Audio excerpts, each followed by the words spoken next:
I learned a lot of things about myself. I learned about like the things that stood out as strengths to people weren't always the things that I thought were my strength. And then the things that were some of my weaknesses were aspects of myself, which I kind of ignore, or I kind of say, oh, the other things, they outweigh it. That process just made me more open in general to letting people have opinions, to letting people send them my way, and to collecting them, but not feeling like I have to let them beat me down if they're negative, right? Just to see them objectively.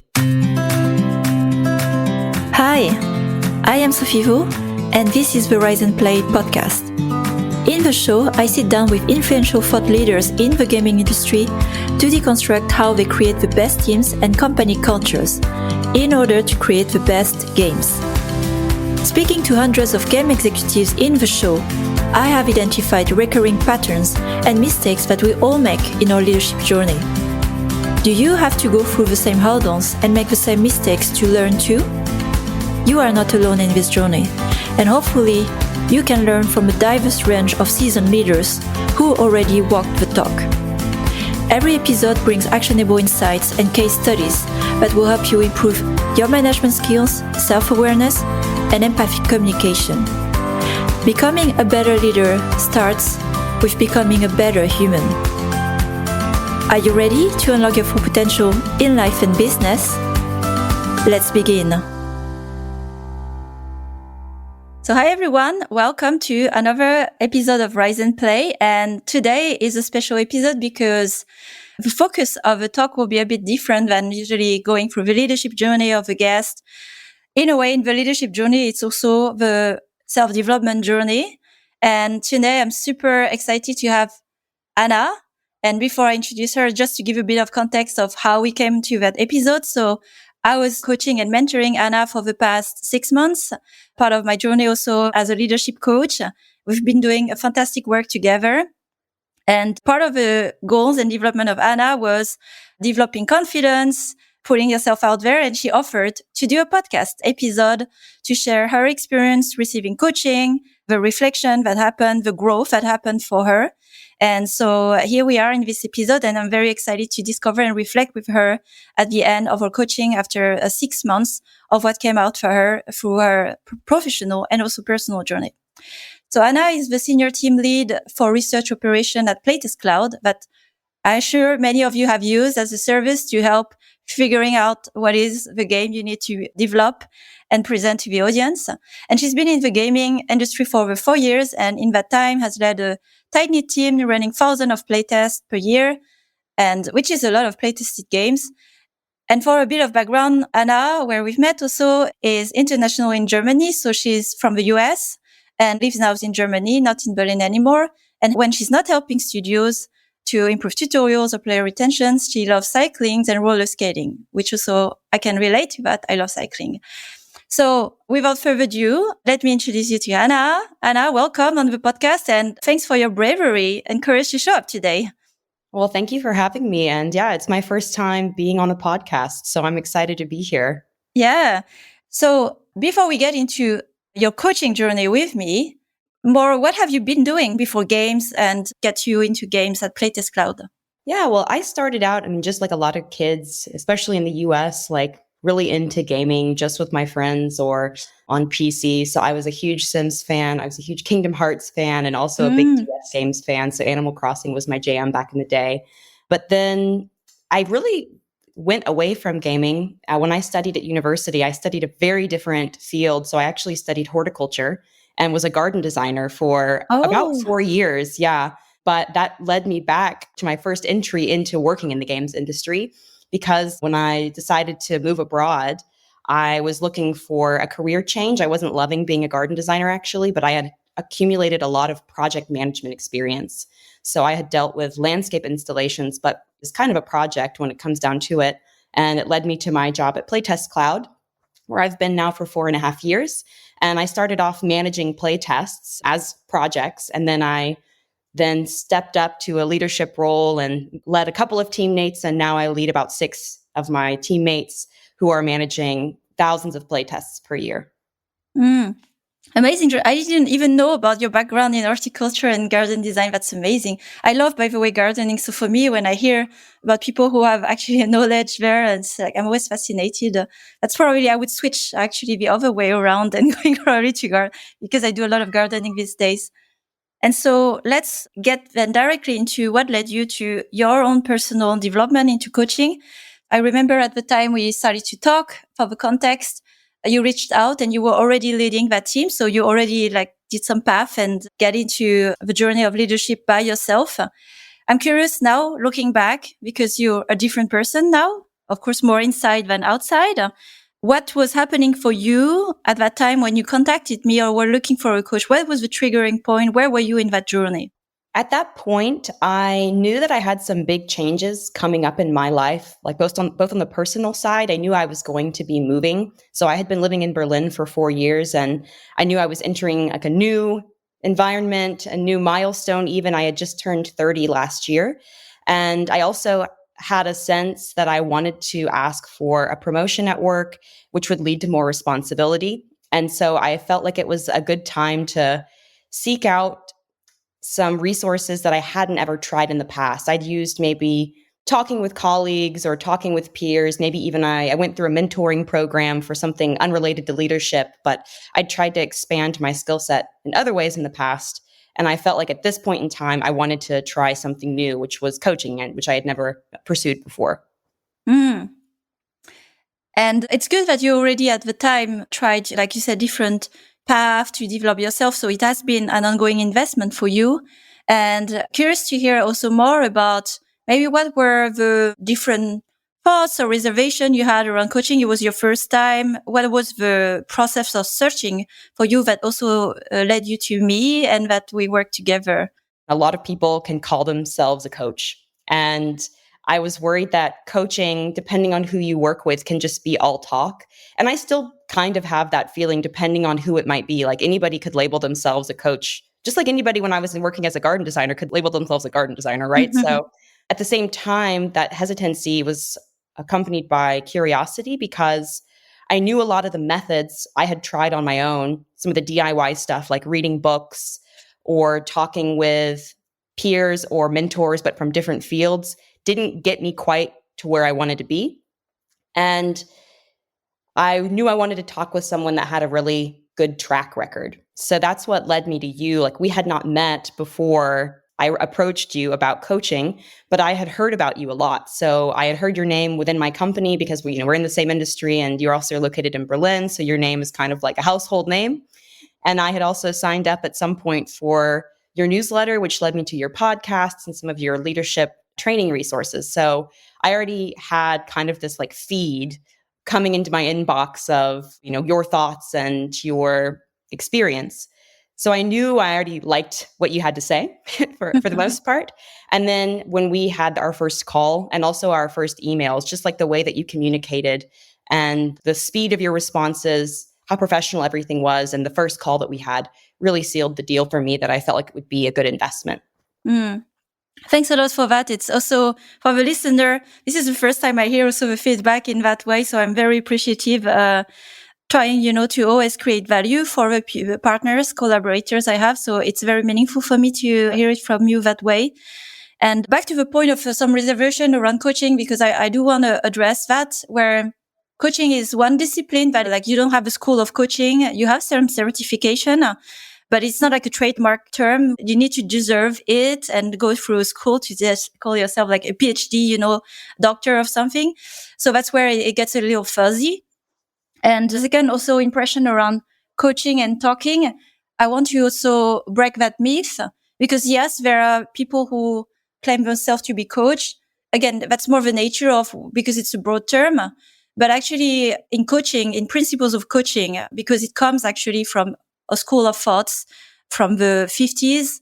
It developed from therapy, then the coaching, like therapy that applied to work became coaching. Actually, it is a lot about listening more than talking. So maybe for the people who are exploring coaching, if your coach is talking more than you during a conversation, then you have more a mentor here or an advisor, although they call themselves a coach, rather than actually someone who's here to help you reflect on your own thoughts, on your own, sometimes contradiction, confusion, coach is here to help you go through your own process, your own thoughts, to make sense of it, structure it, have clarity, and then find your own solution. So that's the real work of a coach, to break it down here.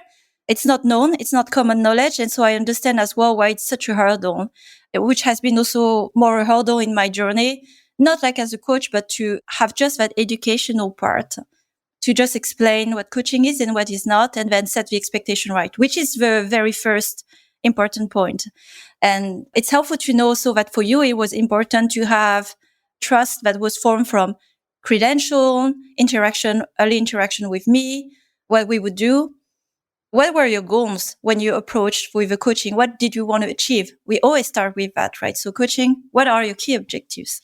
The goals I had when I approached you, I think were somewhat broad, and that was part of the coaching process. I think I knew that I wanted to change something, or I wanted to strengthen some kind of muscle, but I didn't know which ones or how to, really formulate the thought even. And that was a bit of a frustration, a challenging point, and like part of the coaching process. So I knew my goals were to become a better leader, to be a better leader of my team, and also to kind of figure out what the stepping stones are to get to, where I want to be with my career, both as a person that has a voice, right? It can share some of my experience. Also through this process, I even had a person approach me about some leadership questions. So like being a mentor to other people. So I think my goals were just to really gain an understanding of how could I be a better leader.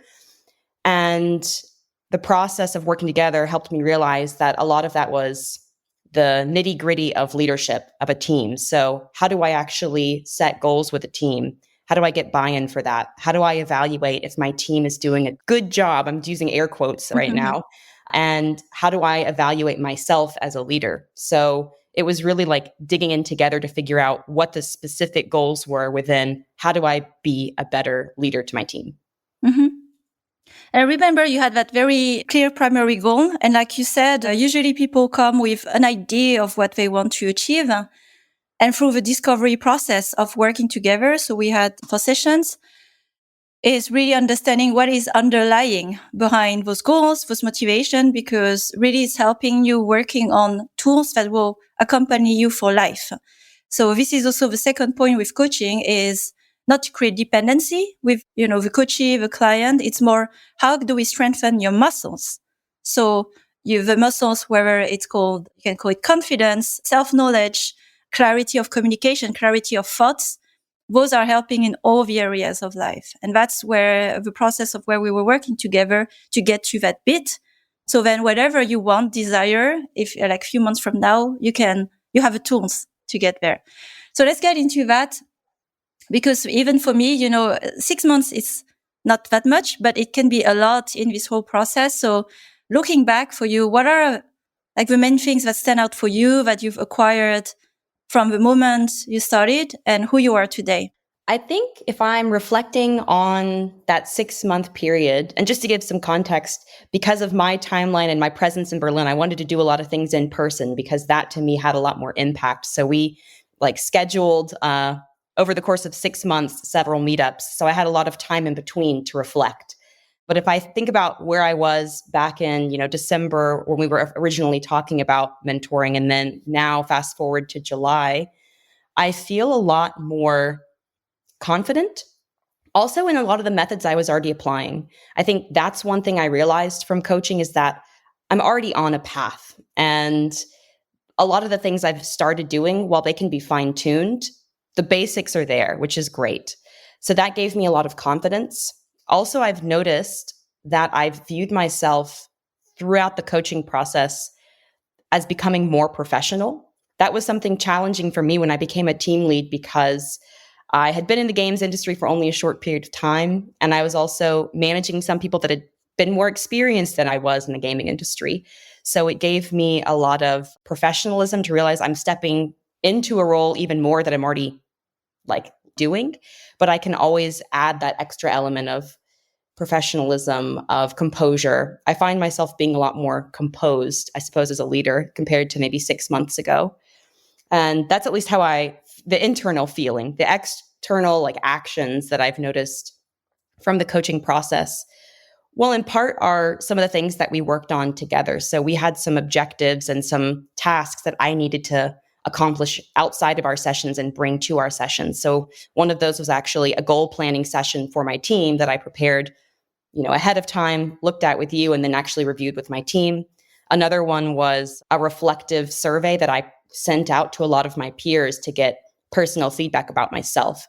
And so I can see a lot of the actions that I took over the course of our coaching, which led me to get insights about myself, learn some of my shortcomings when it comes to goal planning or understanding how my team functions. And I'm like finding myself reflecting on those over the past 6 months and thinking about how I can apply them in the future as well. As you described, we've done a lot, the past 6 months in between session. So important points of reflection here. I hear that the way you perceive yourself, and this is also a lot of the work around coaching, has changed from how you perceive yourself. Of course, it has been reinforced by actions and achievements. 6 months ago, end of December, and we are here this summer, July, on how you feel today, right? So I heard the word more composed, confidence, although you were on that path. And I think for your credit, it's really important in coaching. It's both ways. So we say sometimes we have people ready to be coached. They want to commit. If you're not committed to change and to grow, it is actually, even for a coach, it's important to identify that. And you had that from the beginning. So I would say that the process accelerated your growth, but you were on a trajectory of growth. So that's something, to recognize. And then along the way, you took action. So that's the second part of coaching. It's like you don't become by thinking or feeling, but you become by doing. And you did a lot over the past 6 months on taking action, executing what you were committed to do. And that's where it's the ideal coaching setup where, we both are very committed and we make the most out of it. And one exercise that we've done, which is, I find one is always like a haha moment for people, is the peer reflection survey, where you ask very uncomfortable questions that you would never ask your friends, your peers, your colleagues, your boss about what they think of you, and not like in performance, but overall. Because usually we have our own perception and it doesn't match always the perception from others. And this is discovery moment. So what were the findings for you when you started to put that survey out there to, how people see you? It was really challenging because it was intimidating to even send it to people. For me, it felt, I wouldn't say awkward, because I know the people I sent it to, primarily I sent it to my close friends or my family members. I also was eliciting feedback from my team, but via a different kind of mechanism. But I really wrote out a survey for like family and friends and sent it to them and said, hey, here's some context. I'm going through coaching, trying to make myself a better person. Can you give me some, positive and also critical feedback about how you view me? And I learned a lot of things about myself. I learned about like the things that stood out as strengths to people weren't always the things that I thought were my strength. And then the things that were some of my weaknesses were aspects of myself, which I kind of ignore, or I kind of say, the other things, they outweigh it. But it's still really helpful to be able to see those. So for example, some of my friends said, hey, you're really energetic. You're great at planning things. You're super inclusive. But sometimes you get so wrapped up in whatever you're doing that you forget like to follow up, or you forget to, look at the bigger picture. And it was really helpful to see that actually consistently across a bunch of friends and across my family as well, to be able to say that, okay, I know that those are the things that I can really focus on, and those are the things I'm really good at. So I can celebrate those as well and improve those. And same thing with my work. I felt really grateful that my team was able to give me a lot of very candid feedback about, where they felt like I was overmanaging, where they felt like I was not experienced enough in something. And so that process just made me more open in general to letting people have opinions, to letting people send them my way, and to collecting them, but not feeling like I have to let them beat me down if they're negative, right? Just to see them objectively.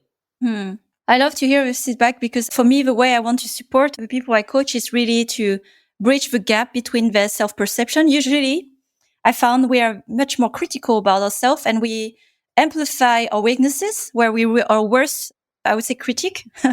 And then we minimize our strength or impact, of what we do.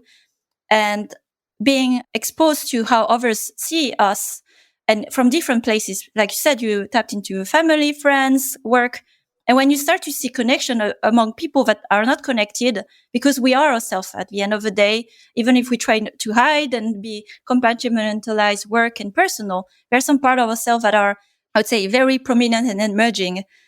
And others, the common factors, we see how much we miss about the good things about us. And it's a good reminder. So that's also part of the work of confidence, where from the inner critic to the perception from others to bridge the gap and getting to some closer truth. Because in the end, there's no ultimate truth. The truth is your own perception. But what is inaccurate, this is where it takes down the confidence. It's where it limits people, to the growth, because it's inaccurate to what actually how they project in the world. So how does that also resonate with you in that process of building confidence?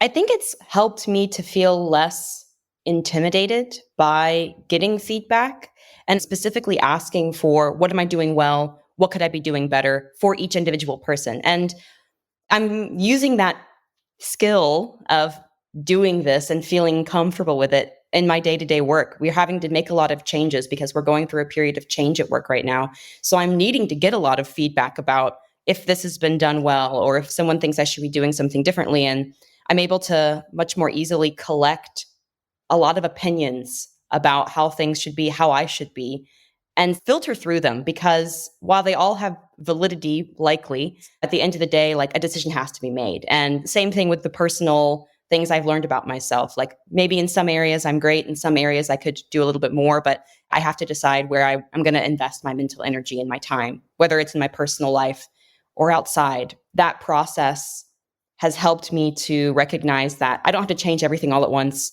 or, feel bad about feedback or overly celebrate some feedback. It's really just like kind of keeping a level head, letting feedback come in, and then choosing what to act on. Yeah. And that is the flywheel for you. As long as you get feedback, you keep growing, right? But it's important to keep receiving feedback. And through this process, we start to detach ourselves to the work, like what we do, the actions, and who we are, right? So the more you have like the emotional detachment from feedback you receive, who's not you, and you're okay with who you are, but sometimes you do actions that could be negative, then you can keep getting feedback. So I encourage to keep doing this for the rest of your life, because you're always in touch with what you do, what's happening, and then having like some facts, evidence, like how can I improve? I want to also recognize something I've seen in you. It's the courage and strength you have been through this whole process, because it takes courage to go and ask what others think of you. It's uncomfortable, but you've done it with, like flying colors and keep going. So wanted to recognize that for you. Let's get into a moment of reflection, because again, a lot have happened and we can go in detail, but what I'm interested in is more where you are today. And throughout this process, it's always personal, but there's always some pain points towards the growth, and wanted to reflect that with you. What were your blockers to grow now that you can recognize, and that has helped through the coaching process for you to overcome those hurdles? I think I was very much craving an outside perspective. I'm one that often asks for feedback, but in a closed system, like in a company where you have your team, you've got your team lead that, I report to my boss, and I would ask for feedback often, or I would ask for feedback from other departments. But because we're all kind of like on the same ship, it's hard to give that objective feedback. So I think that was one of the blockers, was needing to be able to consult with someone that's not actually involved in the exact day-to-day that we have, but that knows about the struggle, right? So that was a blocker, was just maybe some of the paths I was pursuing to try to improve myself, while there's a lot of opportunity within my own team and within like the resources I have at the company I work at. I think I also wanted to be able to like cross train, right? And also have some outside perspective. So that was a blocker, was just maybe the lack of the expanded environment. I think another blocker was intimidation. So I have found myself increasing my responsibilities at the company I work for at Playtest Cloud. And that's a really cool opportunity as well. It's a really beautiful thing to be challenged and to be managing more people and to have more projects and to see the company grow a lot. But there's also been a sense of intimidation and wanting to make sure that I'm enough and that I'm doing enough. And as probably a lot of us understand, sometimes at work, especially in really busy periods, it feels like you can never do enough. So that was a blocker for me to really overcome that feeling of overwhelm sometimes and that feeling of powerlessness, because you have a lot to do in your work, especially maybe if you're managing people. It's different kinds of tasks. It's interpersonal tasks, so it can be demanding in a different way because you have to have a lot of empathy. And I felt very intimidated and at times like overwhelmed by that task. And I think that was a blocker for me, like pushing through that sense of inferiority, maybe sometimes that sense of intimidation. And I think also the objectivity that I mentioned before, having someone else be able to evaluate some of the things I'm doing or talk with me about my experience and give like an objective perspective on, my actions or my thoughts, that helped me to push past some of the blockers of internal inferiority and self-doubt. That's really like the journey I can see for you. Again, back to self-perception and those mental blockers. We call it mental blockers. And you use the word pushing through, right? So like overcoming the hurdle to take action and then see it wasn't that bad in the end. It was all right. So I'm very happy about that for you. And so now reflecting also fast forward, what has changed in your life professionally or personally with the new tools you've acquired? Actually, one thing I wanted to make sure I touch base on, I feel like I have an increased sense of responsibility because I've learned a lot of things. And I'm at the point now where 6 months out, like I have to really actively remind myself, keep applying this principle or keep doing this thing that you learned. So a really good example of that is with goal setting. We talked about how to design goals and how to communicate goals. And I came across a really busy period of work in the past couple of weeks, and I was responsible for designing some goals. And I found that like I didn't apply some of the principles that I had applied 6 months ago. And I really regretted it. And now I'm like, okay, how can I reinforce the goals I've already made with some of these principles? So there's kind of this added sense of duty to employ a lot of the things that we've talked about and not let them just be something I learned once and then think, oh, that was nice back then, but now I'm reverting back to my old ways. So that's actually something that I'm contemplating now that we're at the 6-month mark, is like going back through, rereading everything and reapplying everything that we talked about so that it really sticks. Because it's really easy to stay motivated when you're going to check in with your coach, Sophie, in a couple of months or a couple of weeks or whenever it is. But it's different when you're kind of out in, on your own in the Wild West, and you've got to make sure that you're still applying all the things that you learned. So I have the tools, but I have to do the work with the tools. And the other thing I'm seeing is that I'm really grateful that I pursued this coaching experience when I did, because a lot of the things that I thought I needed this experience for did happen. So I did move, and that was a big change and a big challenge. And I did get promoted, and that has led to some new challenges and new situations as a leader that I've never faced before. So I'm glad to have had the 6 months to kind of inject some motivation, some insights into my leadership journey, because it was really well timed for what's ahead as far as I perceive it, like in my next couple of months. You have the tools of reflection. You are very reflective already. So trust the resources you have for yourself. Even if you fall off to bad habits, it all happens, right? Habits are really hard to build, but you have awareness. And that's the most important thing, like awareness and self-reflection. Then you can catch yourself and correct. So that's the real tool, and not actually the tools you execute. It's more like catching yourself. I observe it from the side, of course, when I followed you for the 6 months, and the attitude, the way you appear is very different, right? So even the level of confidence here, you're talking in this podcast, you talk and act as your self-perception as a leader, that you deserve a promotion with the team and striving to grow. So you are already that person. So again, reflecting back on you, how, the feeling, it is visible externally. Also sometimes, again, we cannot see for ourselves. Wanted to validate that. And it has translated very materialistically into your promotion and the responsibility you have today. Is there something I didn't ask you, but I should have asked that you wanted to share, like through, what emerged for you in this journey? No, I really think that we've hit at the core of it. I mean, while I think that a lot of the benefits came from specific action and specific discussion around, very minute, nitty-gritty topics, overall, my perception of the 6 months, if I zoom out, is really like a sense of I view myself differently. I view myself as being more capable. And while I had those tools probably locked within me already, I feel like I can access them better. So I think that we've covered the fact that a lot of the different things that we did contributed to the overall sense of I've benefited as a person and I have expanded my knowledge of myself and where I can grow. And I think that that's the benefit of coaching, which I was skeptical of at first, just coaching in general, not specifically with you, but that's why I had never really pursued coaching before. And now I feel a lot more confident if I were to ever, pursue coaching again, which I can definitely imagine myself doing.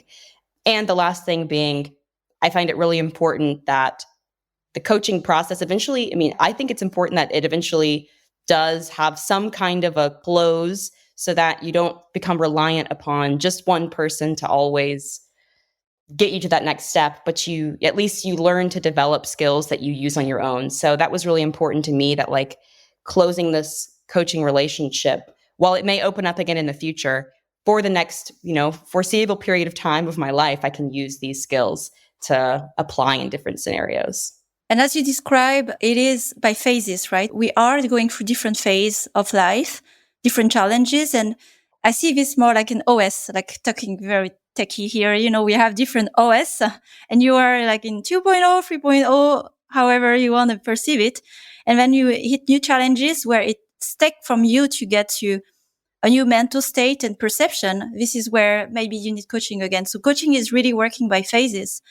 And here we've done the work for that phase of life that will accompany you for the rest of your life, but especially for that phase of life that can sometimes last several years, So on that, I'm very happy to hear of what you took away.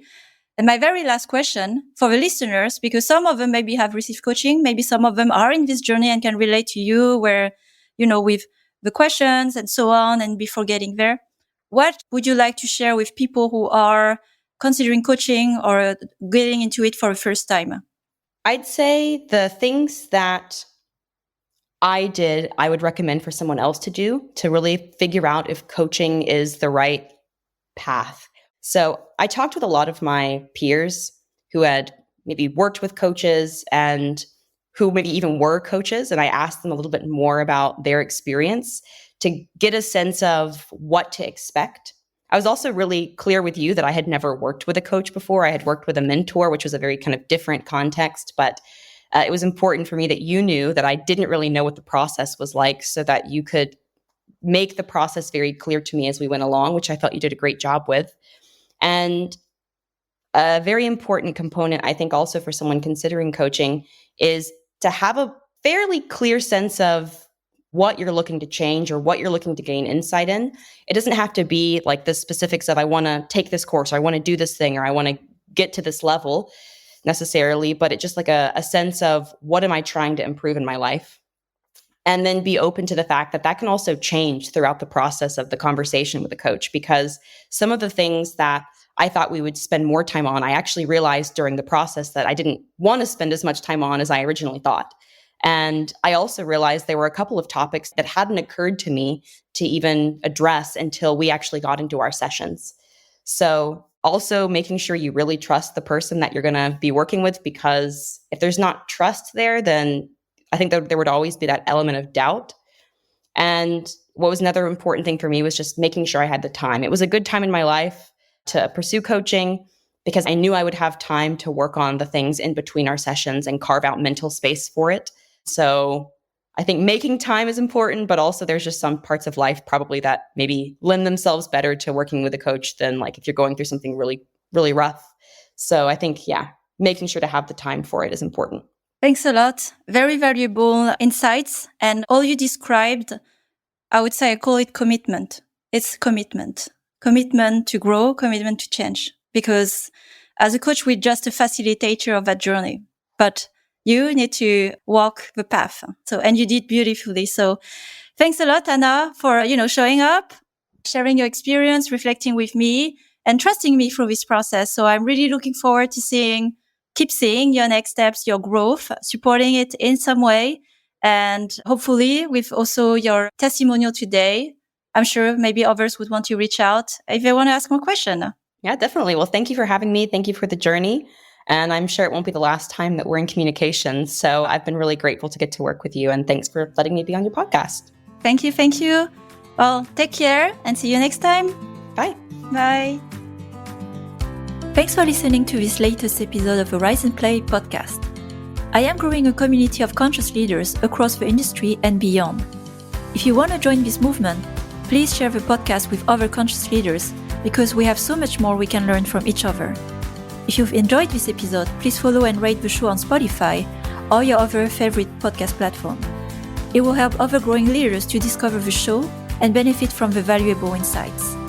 If you would like to grow rapidly your leadership skills, you can find more insights on riseandplay.io, where you will also find my free masterclass on conscious leadership and other resources that I offer. Have a great week and remember to take care of yourself. Until the next time.